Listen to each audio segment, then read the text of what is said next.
Welcome to CommonLit. In this short video, we are excited to show you how to use annotations, CommonLit's newest tool to support student growth. Our annotation tool allows students to highlight and take notes on important details so they can break down complex information while reading a text. To use the annotation tool as a student, have students go to an assignment and select any portion of the text using their mouse. To highlight, hover over the highlighter icon and select a color. To remove a highlight, simply select the highlighted text again and click Remove Highlight. Students can also add notes to a text to showcase their analysis of the reading. To add a note, select any portion of the text and click the text icon. In the text box, students can type notes on the text as they read.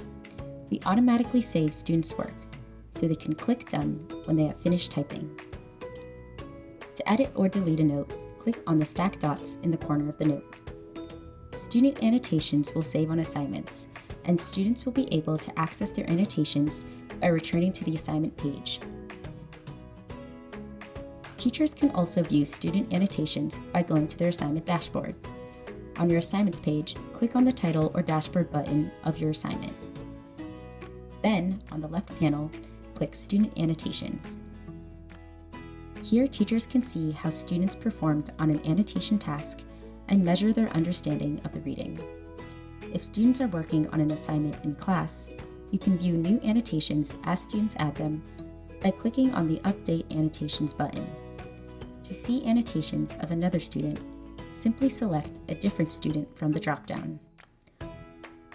CommonLit also allows teachers to model best practices for annotating text. Teachers can test out our annotation tool by going to any text page. Select a portion of the text and begin highlighting and adding notes. Please note that unlike student assignments, annotations do not save on text pages for teachers. Thanks for using CommonLit. If you have any questions or feedback, you can always reach out to us by clicking the Teacher Help button here. Thanks for watching and happy teaching.